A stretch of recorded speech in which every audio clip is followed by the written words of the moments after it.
नमस्कार. आज श्रावण वद्य चतुर्थी, नृसिंह अवतार. भक्त प्रल्हादा कारणंश नरसिंह झाला, विदारुनी दैत्य स्तंभी उद्भव केला.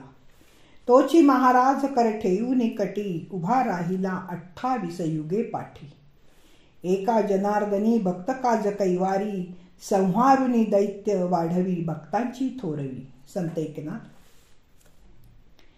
भगवान विष्णूचा मानुष अवतार हा अर्ध मनुष्याकृती नरसिंहापासून सुरू झाला.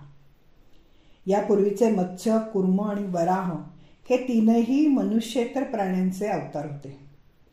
दैवी किंवा अतिमानुष शक्ती किंवा व्यक्ती बनून ईश्वर येतो. कधी मानवेतर प्राण्यांचे रूप धारण करून भूलोकावर वास्तव्यासाठी येतो, अथवा कधी मनुष्य रूपात येऊन कार्यपूर्तीपर्यंत दीर्घकाळ भूतलावर त्या रूपातच असतो.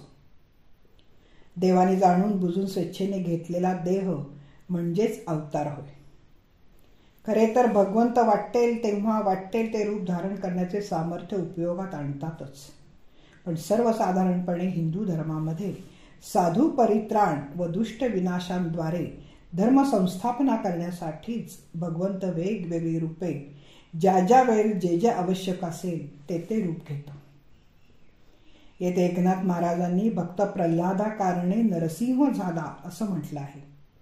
म्हणजेच भक्त प्रल्हादासाठी त्यांनी नरसिंह अवतार घेऊन आपण भक्ताभिमानी असल्याचे सिद्ध केले. सतत भगवंताच्या नामात राहणाऱ्या भक्त प्रल्हादाला त्या भक्तीपासून परावृत्त करण्याचा प्रयत्न देवशत्रू असलेल्या त्याच्या पित्यानेच केला. त्याचा पिता दैत्यराज हिरण्यकश्यपू हा ब्रह्मदेवापासून वरदान मिळवून सुरक्षित जीवन जगत होता. घरात, बाहेर, रात्री, दिवसा, पशु किंवा माणूस इत्यादिकांपासून मृत्यू नव्हता त्याला. शस्त्राचाही उपयोग नव्हता. त्यामुळे निर्भय होऊन अतिशय उन्मत्त जीवन जगत होता. स्वतःलाच भगवान समजणारा हा आततायी दैत्य आपल्या देवभक्त मुलाचाही द्वेष करून छळत होता. त्याने हट्ट सोडला नाही तर त्याने त्याला ठार मारण्याचा प्रयत्न पण केला. पण महाभक्त प्रल्हाद अनेक प्रयत्न होऊन देखील मेला नाही. उलट तो अतिशय मोठ्याने आणि श्रद्धेने नारायणाचे नाव घेऊ लागला. तसा पित्याचा क्रोध वाढत गेला. शेवटी त्याने प्रल्हादाची मान धरून त्याला "कोठे आहे तुझा नारायण?" असा प्रश्न केला. तेव्हा शांतपणे प्रल्हादाने "माझा नारायण सर्वत्र भरला आहे" असंच उत्तर दिलं. उन्मत्त हिरण्यकश्यपूने "खांबात नारायण आहे का?" असं म्हटल्यावर प्रल्हादाने आपली मान होकारार्थी हलवली. त्या दैत्याने गदेने तो खांब फोडल्यावर नृसिंह रूपात नारायण अवतरले. ते रूप इतके उग्र आणि भयानक होते की हिरण्यकश्यपू हादरला. मग त्या दैत्याला मिळालेल्या विचित्र वराचा मान ठेवून भगवंतांनी आपल्या प्रिय भक्तासाठी त्याच्या देखत त्याचे पोट विदीर्ण केले. त्याला ठार मारले. उंबऱ्यात बसून मांडीवर त्याचे पोट आपल्या नखांनी फाडले. त्यावेळची वेळ होती संध्याकाळ. देहाने नर आणि मुखाने सिंह अशा विचित्र रूपात भगवंताला यावे लागले. दैत्य मारला गेला तरी नृसिंहाच्या मुखातून क्रोधामुळे अग्निज्वाला निघत होत्या. प्रल्हाद पुढे गेल्या नृसिंह शांत झाले.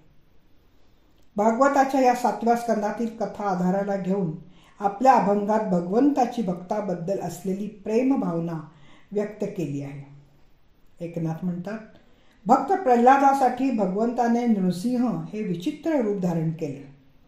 नृसिंहाने खांबातून प्रकट होऊन दैत्य हिरण्यकश्यपूला विदारला, म्हणजेच त्याचे पोट फाडून त्याला ठार मारले. असा हा भक्तांच्या कामासाठी दैत्याला ठार मारून भक्तांच्या भगवत निष्ठेची थोरवी मान्य करतो. त्यांना संकटातून मुक्त करतो. प्रल्हादासाठी नृसिंह रूपात अवतरलेले महाराज गेली 28 युगे विवरेच्या काठी असलेल्या पंढरीत कमरेवर हात ठेवून उभे आहेत. एकनाथांचे म्हणणे, भक्तासाठी पांडुरंगच वेगवेगळ्या वेळेला वेगवेगळे अवतार घेतो आणि त्याला संकटातून मुक्त करतो. ज्ञानेश्वर महाराज म्हणतात, पाहे पा भक्तीचे नि अथिलेपणे, दैती देवा आणिले उणे, माझे नृसिंहत्व लेणे, जयाची ये महिमे. धन्यवाद. मी वाचक सौभाग्यवती पल्लवी कुलकर्णी. नमस्कार.